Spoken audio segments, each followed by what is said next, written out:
সূর্যি মামা বিদায় নিচ্ছেন, সে সঙ্গে অমর একুশে বইমেলার স্টল আর প্যাভিলিয়নগুলোর আলোকসজ্জা ফুটে উঠছে।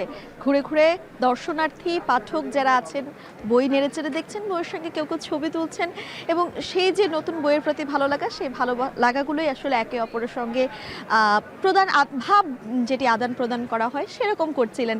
কেউ কেউ দাম জিজ্ঞেস করছেন স্টলের বিক্রয় কর্মীদের কাছ থেকে। সবকিছু মিলিয়ে বইমেলার যে চিরাচরিত দৃশ্য সেটি আসলে ফুটে উঠেছে। গরবের মেলায় আমরা বলছিলাম বিরতিতে যাবার আগে একজন অতিথি রয়েছেন আমাদের সঙ্গে অতিথি হিসেবে আজকে উপস্থিত হয়েছেন প্রধান সম্পাদক এবং প্রকাশক ভাষাচিত্রের খন্দকার সোহেল। আপনাকে স্বাগত জানাচ্ছি গরবের মেলায়। সে সঙ্গে আজ গরবের মেলার 10 দিন পার হয়ে গিয়েছে, বেচা বিক্রি আসলে কেমন হচ্ছে? বিক্রির বিষয়টা একটু যদি সত্যিকার অর্থে বলতে হয়, সেটা হচ্ছে যে বর্তমান সময়ের যেই বইমেলাটা, যে পরিবর্তিত সময়ের বইমেলা, আমাদের যেরকম এক্সপেকটেশন ছিল এখনও পর্যন্ত সেটা কিন্তু কাছাকাছি হয়নি। তবে আমরা আশাবাদী, সামনে তো মাত্র 11 দিন। সাধারণত বইমেলার প্রথম 10 দিন ওইভাবে পাঠক আসে না, কিন্তু আমরা আশা করি যে পরবর্তী সময়গুলিতে বইমেলা পাঠক আসবে।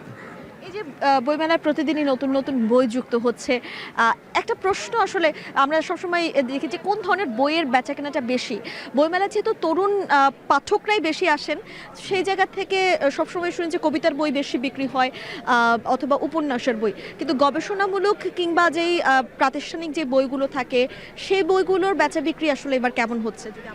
বিগত সময়ের আপনার এই যে অ্যাসেসমেন্টটা হয়তো 15-20 বছর আগে ঠিক ছিল, কিন্তু বর্তমান সময়ে যেটা হয়েছে একেবারে বইমেলার চিত্রটা আসলে পাল্টে গেছে।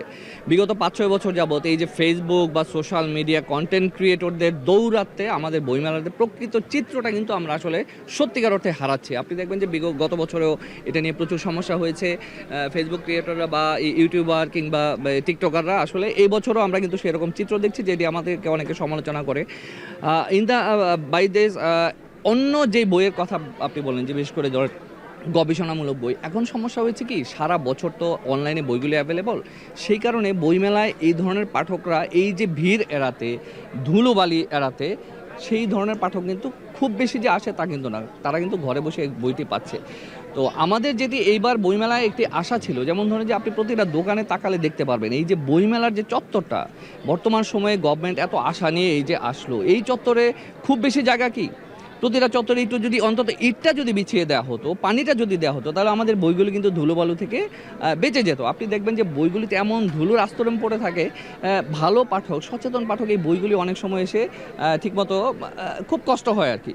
তো আমাদের যেটা এখান থেকে বেরোনোর জন্য আসলে সবচেয়ে বড় যে কার্যকর ভূমিকা কিন্তু গণমাধ্যমই রাখেন। আপনারা যদি আসলে বইমেলার যে ছোটোখাটো ত্রুটি বিচ্যুতি, বই প্রকাশের যে ট্রেন্ড, কী ধরনের বই পাঠক পড়ে, পাঠকদের রুচি, লেখকদের ভালো লেখকদের ইন্টারভিউ এবং প্রকৃত প্রকাশক, অর্থাৎ আমরা প্রকৃত প্রকাশক তাদেরকেই বলি সিজনাল প্রকাশক না, যেই সমস্ত প্রকাশক সারা বছর বই প্রকাশ করে, যে সমস্ত লেখক সারা বছর লেখালেখি করেন। অর্থাৎ বইমেলায় আসার পর এই যে সিজনাল লেখক প্রকাশকদের যে এক ধরনের দৌরাত্ম্য, এখান থেকে আসলে আমাদের বেরোতে হবে। হ্যাঁ, আপনি গণমাধ্যমের ভূমিকার কথা বলছিলেন। আপনি এর আগেও আমার সঙ্গে গরবের মেলায় যুক্ত হয়েছিলেন এবং সেটি আসলে মেলার শেষ দিকে আমরা প্রতি বছরে কিন্তু আসলে পাঠকদের যে সমালোচনা সেগুলোই আমরা করে থাকি এবং এবছরও এসে তার ব্যতিক্রম চিত্র দেখিনি। শুরুর দিকেই আমরা এত পরিমাণের অব্যবস্থাপনা দেখছিলাম। আপনি বলছিলেন যে ধুলোবালি এত থাকে, পানি ছেটানো হয় না, সেক্ষেত্রে শিশুদেরকে নিয়েও বাবা মায়েরা অনেক সময় আসতে চান না। তো এই ব্যাপারগুলো নিয়ে আসলে আপনারা কি বাংলা একাডেমির সাথে বইমেলা শেষ হলে একবার বসেন কিনা?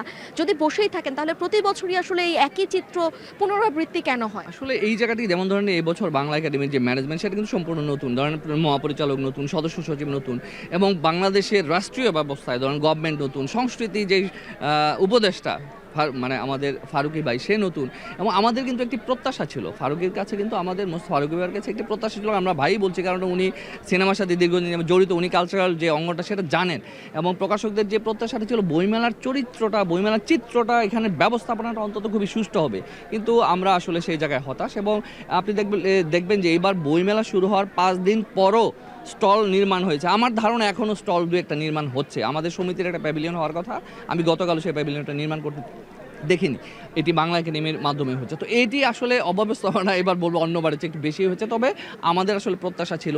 এখন যেটি 11 দিন চলে গেছে, আমাদের এখন প্রত্যাশা থাকবে যে সামনের দিনগুলিতে অন্তত বাংলা একাডেমি যদি তাদের প্রচারণা দিয়ে, গণমাধ্যম যদি তাদের প্রচারণা দিয়ে, আমাদের চাহিদা হচ্ছে প্রচুর পাঠক আসুক। পাঠক এলেই আমাদের এই যে প্রকাশনা ইন্ডাস্ট্রিটা কিন্তু শুধুমাত্র 1 মাস কেন্দ্রিক। এখানে পাবলিশার যারা আছেন, এখানে যারা লেখক আছেন, তাদের রুটি রুজি, যারা কর্মী আছেন তাদের রুটি রুজি কিন্তু এই বইমেলাটা থেকে আবর্তিত হয়।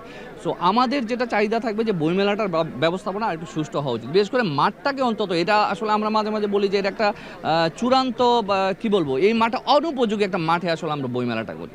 আপনি শুরুর থেকে আসলে যারা ফেসবুকে বা সামাজিক যোগাযোগ মাধ্যমে যারা লেখালেখি করেন তাদের বই আসে সেইটি নিয়ে আসলে সমালোচনা করছিলেন, সেখান থেকে একটু ছোট্ট করে জানতে চাই, এবারও কিন্তু আসলে সামাজিক যোগাযোগ মাধ্যমে কয়েকজন যাদের অনেক বেশি অনুসারী রয়েছেন তাদের বই বিক্রি নিয়ে অনেক সমালোচনা হয়েছে, এবং বইমেলায় এসে যে ধরনের ভিডিও ভক্তদের বা পাঠকদের সঙ্গে তারা তৈরি করেছেন সেগুলো ছাড়ার পরে সমালোচনা হয়েছে। এই বিষয়গুলো আসলে বইমেলা নিয়ে যেই পাঠকরা দেশের বাইরে থাকেন, যারা আসতে পারেন না, তাদের মনে কি আসলে কোনো রকম বিরূপ প্রভাব? হ্যাঁ, আপনি যেটা বলছিলেন যে আমরা মাঝে মাঝে এটা কি বলে ফান করে বলে থাকি যে বইমেলা এসে এই সমস্ত সিজনাল লেখকরা বিচিত্র নাটক করে পাঠককে আসলে আটক করে। তো আমরা যেটা বলি যে যে কারো বই লেখার অধিকার আছে, বই লেখা নিয়ে আমাদের কিন্তু কোনো সমালোচনা নেই। যে কোনো ক্রিয়েটর কিংবা যে কেউ বই লিখুক, কিন্তু সেই বইটা মানসম্মত হোক, সেই বইটা পাঠকের মন এবং মগজকে, পাঠকের জ্ঞানের চিন্তার জায়গাটাকে শানিত করার জন্য হচ্ছে কিনা সেটা গুরুত্বপূর্ণ।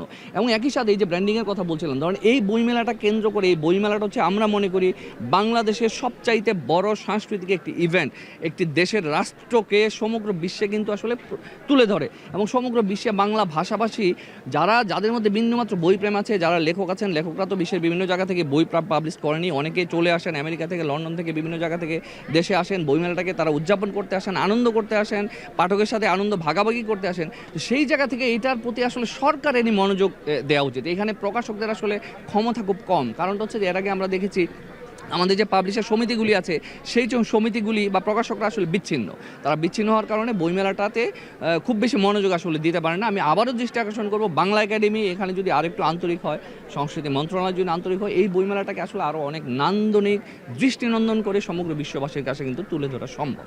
ধন্যবাদ ভাই আপনাকে আমাদের সঙ্গে গরবের মেলা আয়োজনে যুক্ত হওয়ার জন্য। আরও অনেক প্রশ্ন ছিল, যেহেতু আমরা গঠনমূলক সমালোচনাগুলো নিয়েই কথা বলছিলাম, কিন্তু সময় স্বল্পতার কারণে শেষ করব। অসংখ্য ধন্যবাদ। এখন